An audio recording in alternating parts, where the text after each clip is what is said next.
Hello again, I welcome to you to the third video by Edmodo. Okay, in this case we are going to talk about the Germanic Kingdoms, who were those people who invaded the Western Roman Empire, more or less between the 4th and the 5th century after the death of Christ. So, who are they? Who were the Germanic Kingdoms? Well, the Germanic were those people who Romans called barbarians. You can see more or less the Lombards, the Britons, the Angles, Scots, Danes, Saxons, Goths, East Goths, and West Goths in the Iberian Peninsula. But who they were? So you can see in this map the different kingdoms those peoples created after the fall of the Western Empire. And you can see the kingdom of the Visigoths, the kingdom of the Ostrogoths, the kingdom of Franks, etc., etc., etc. Well, the Western Empire broke up into a number of smaller kingdoms, as you can see. And this happened between the 5th and the 7th centuries. Okay? So, what kind of kingdoms we had in this case? First of all was the kingdom of the Franks, who was established into what today it is France. Okay. The next one is the Visigoths kingdom, which was located in the Iberian Peninsula, and were neighbors of the kingdom of the Swiss. Alright, the next one would be the kingdom of the Ostrogoths, which established its rules on the Italian peninsula and the land surrounding it. The last one would be the Angles and the Saxons, who settled down into the British Islands. But who were they? Who were those barbarians who now are called Germanic Kingdoms?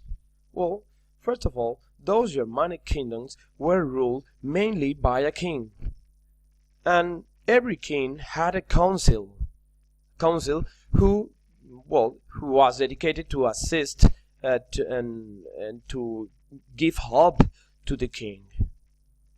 This council helped the king to govern. At first, the kings were chosen by nobles, but many were deposed or assassinated.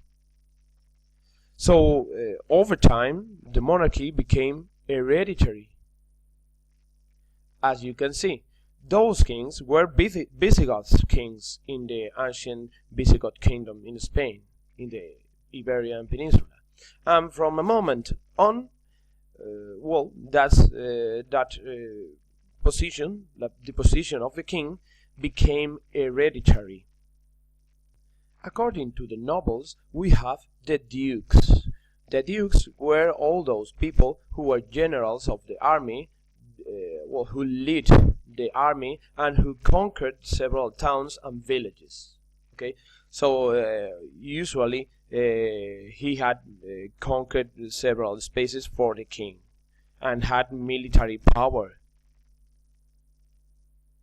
Apart from that, we have the bishops, which held a great power in the cities. Okay, its task was more religious than military or political, but it has all those bishops had a lot of power in the cities. Now we are going to speak about the Roman and Germanic populations. Who were they? Okay, Germanic and Roman populations. We have a map of the Roman Empire in the 117 after the death of Christ. And you have the red area, which is the Roman Empire. And the other area was populated by barbarians, as Romans used to call them. Barbarians were mainly Germanic people, but could also be people from Africa, from Sahara, from Asia, etc., etc., etc. Okay, the Germanic peoples who were in the northern part of Europe, out of the limits of the empire, formed a minority in many parts of the former Roman Empire. There were a minority, this is clear. And at first the Germanic and post-Roman populations kept their own laws. They used to keep their own laws. But step by step they were introducing themselves in the Roman Empire were becoming Roman citizens because they started to keep the Roman laws. And what happened when they started to be adapted to the culture of Rome?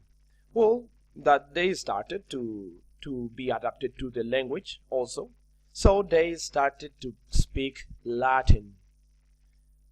Latin was spoken in the Roman areas, but also in the outlying Roman areas by Romans and by Germanic peoples.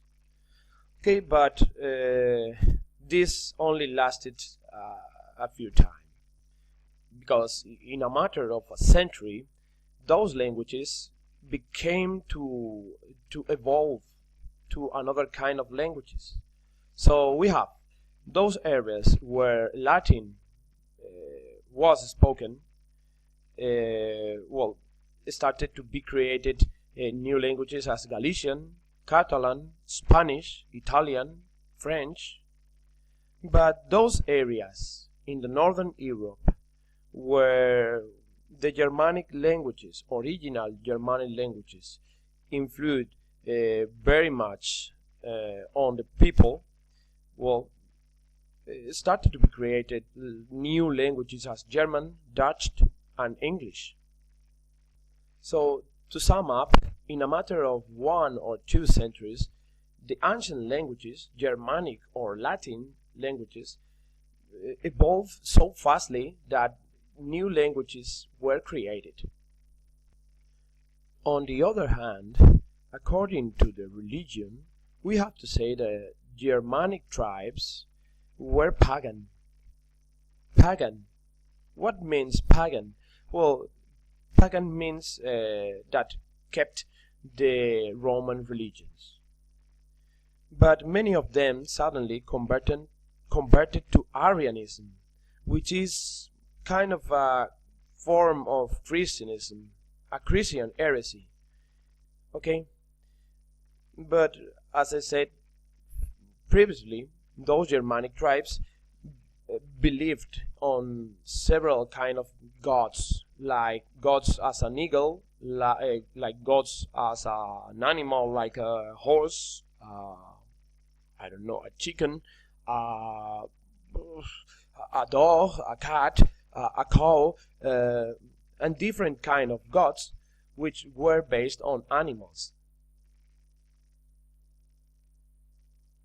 So after the Arianism, the German kingdoms began to convert to become Christians. Okay, so according to that, whenever German kingdoms started to pass from paganism to Arianism and afterwards to Catholicism, it doesn't lasted more than 2 centuries or 3 centuries. And after paganism and Arianism, as I said, at last, the last step was the Catholicism. Okay, Visigoths became Catholics in the 7th century after death of Christ. And the rest of Germanic kingdoms more or less did the same in the same stages. Alright, and on the other hand, what happened with the post-Roman society? Well, first of all, cities became much less important than in Roman times, in the times of the empire. Long distance trade declined although there were local markets where people exchanged farm products. But as I said, in spite of that fact, also long distance trade declined. And what happened? That cities became ruined, as this photograph shows the city of Rome, which is in ruins. And people, of course, went off to the countryside villages, to the countryside places. Okay, so rural life started to increase more and more and more. Most of people were peasants who lived in villages. The main activities there were crop and animal farming. And what happened in the rural areas or in the countryside areas? That religious has a lot of things to do in that age. So monasteries started to be built and started to be gatherers of Catholic people, of Christians, gatherers of Christians. All Christian people became to go there to pray and to do some tasks. The monasteries in general, were surrounded by farms, because the monastery life were based on prayer and labor. And once the monasteries appeared, monks living there in accordance with a rule, which was a set of religious obligations. Monasteries also owned a large areas of land, as I said, which were there because of those rules, which says that people must be prayer and also worker. At last, you can also see a real monastery, which is in Spain, that is a religious space, a religious building, and is surrounded by farms. So this is mainly all the information you need to know about the Germanic kingdoms and the situations after the fall of the Western Empire, after the fall of the Western Roman Empire. So we will see the next day in class, and I will ask you about that, and I will punctuate on Class Dojo if you have done well or bad. Okay, see you the next day.